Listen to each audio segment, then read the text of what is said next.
Hi, welcome back to another episode on coping interventions with Praggatti. And today I'm going to talk about my third coping style.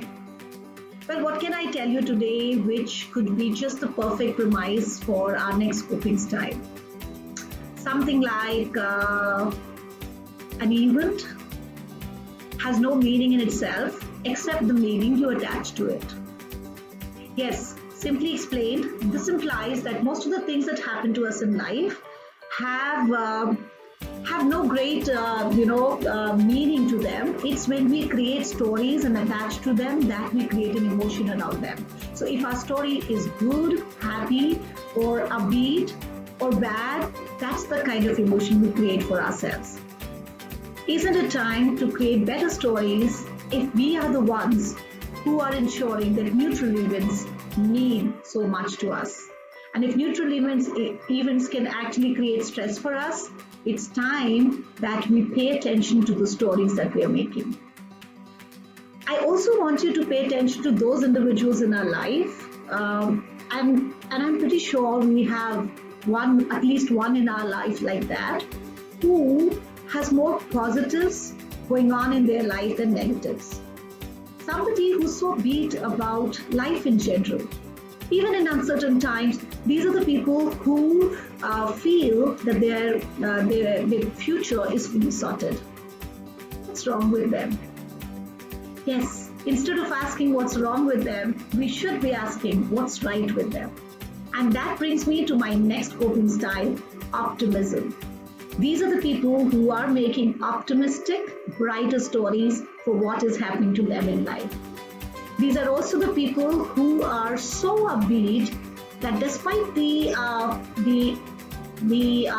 negativity that abounds them, they only focus on the positive, the goods, and the happy ones. So these are the people who have put in a mechanism to create such good stories that they're able to obstruct, they're able to interject all the negativity around them. We all know how chronic negative emotions lead to such an adverse effect on our health. And by the same logic and by applying the same virtue, I think maintaining positivity, optimism, and positive emotional states can help us handle our stress better.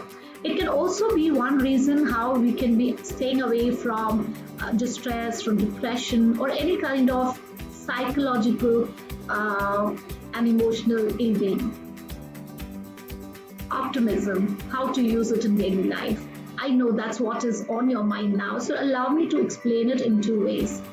Optimism around things can be done either by shifting the elements or attaching a positive story to the elements of the event. What is happening? Who is there? Where is it happening? You can turn it around so that it actually helps you. Or secondly, you can take the one complete event and you can put a positive connotation to it. How do you do it? So allow me to take an example of, say, many people would say, oh, I'm fed up that I'm so lazy. I keep procrastinating most of the times. I'm impatient with my relationships back home. Or something like, I fuss so much over minute details in every single project. Painful, stressful for self and stressful for others. Yes? Well, in that case, you can always do a little bit of soul searching by asking questions like, you can always ask like, so for example, in any of these that I just exemplified, you can use something like, what can I learn from this? What is the purpose that I do this?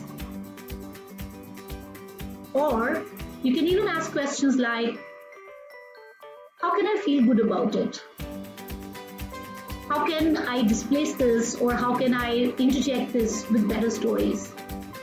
And most importantly, you can even ask, where has this habit or temperament or whatever that I'm struggling with in this moment has been helpful in the past? Trust me, asking questions leads to answer where none exist. Optimism, that is simple application of creating better stories for yourself, interjecting life episodes with questions that give you a positive frame around your problems, is the best way ahead. Happy coping and happy using optimism to its fullest till we meet next. Thank you.